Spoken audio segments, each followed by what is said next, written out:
My husband took PTO to hike with his mom while I was in the hospital. Now I want a divorce. I'm 29F, and I recently had a surgery that should have been a straightforward recovery. But instead, it made me question whether I should ever have kids with my husband or even stay married to him at all. My husband, 30M, is from the West Coast. We live on the East Coast, where we met after college. His mother still lives out west, and during the first 2 years of our relationship, she visited 3 to 4 times a year. Every time, my husband would take PTO from work just to entertain her. Think, day trips, long dinners, being her personal tour guide. At one point, I asked him, "When are we going to use your PTO to take a vacation for us?" He agreed it was a problem. We planned a trip to Europe for 2023 and agreed he wouldn't use time off just to host mommy anymore. But even after that, when she visited, I worked from home 4 days a week, and she'd just sulk around the house all day like a bored teenager. The second my husband walked in the door, smiles, laughter, full attention, like flipping a switch. We moved to a new state, closer to my family. I got a new doctor who finally recommended me for a surgery that my old doc kept putting off. It wasn't high risk, but it would drastically improve my quality of life. And just like clockwork, my Emile decided it was time to visit. She said she wanted to help around the house while I recovered. I was skeptical, but my husband and I agreed this wasn't a sightseeing visit. Her role was to help, cook, clean, manage small things around the house so I could rest. He promised she understood that. Wednesday, my husband dropped me off at the hospital.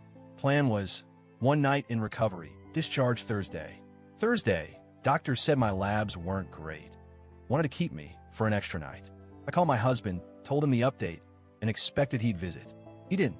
Friday, I was cleared for discharge and called him to come get me. Straight to voicemail. Tried again, and again, nothing. Eventually, I called my sister. She left work early, shout out to her amazing boss, drove 90 minutes to pick me up. When we got to the house, I broke down. Laundry was everywhere, dirty dishes in the sink. The litter box hadn't been cleaned in days. It was disgusting. My sister packed a bag for me and took me home with her. Friday night, my husband finally called. He sounded confused. The hospital said you were already discharged. Where are you? I told him, with my sister. Recovering somewhere that doesn't smell like old takeout. Why hadn't he answered my calls? He was on a hike. With his mom. No cell service. So yeah, he took PTO again to hang out with his mom. The same PTO we agreed was supposed to be for us, and abandoned me after surgery. I told him I wouldn't return home until the house was clean and his mother was gone. He said I was overreacting, that his mom just wanted to explore our new city, and that I was stuck in the hospital anyway. No apology, just excuses. Update 1, later that weekend. Thanks to everyone for your support. Honestly, I didn't think I'd get this much clarity from strangers on the internet, but here we are. I had long talks with my sister and my best friend. Both said what I was afraid to admit. This isn't new. This is a pattern. I've been putting up with it for too long. I texted my husband. I'll be staying with my sister until we have a serious conversation. Therapy is on the table, but only if he's willing to do the work. His response? Silence. For almost a full day, Emile eventually flew home. She didn't help around the house at all. Just had herself another vacation. Update 2, midweek. Husband finally called.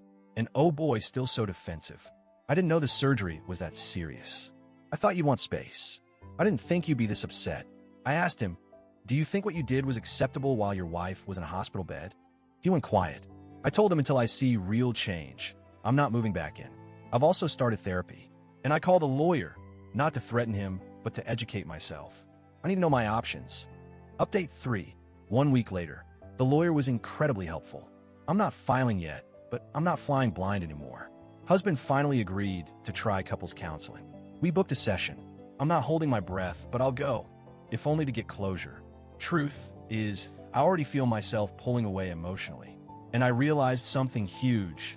I don't want to spend the rest of my life begging someone for basic respect. Update 4, the final straw. Night before our first therapy session, he tried to reschedule. Guess why?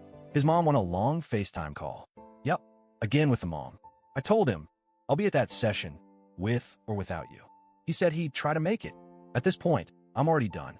The therapy session isn't for fixing the marriage. It's for giving myself permission to let go.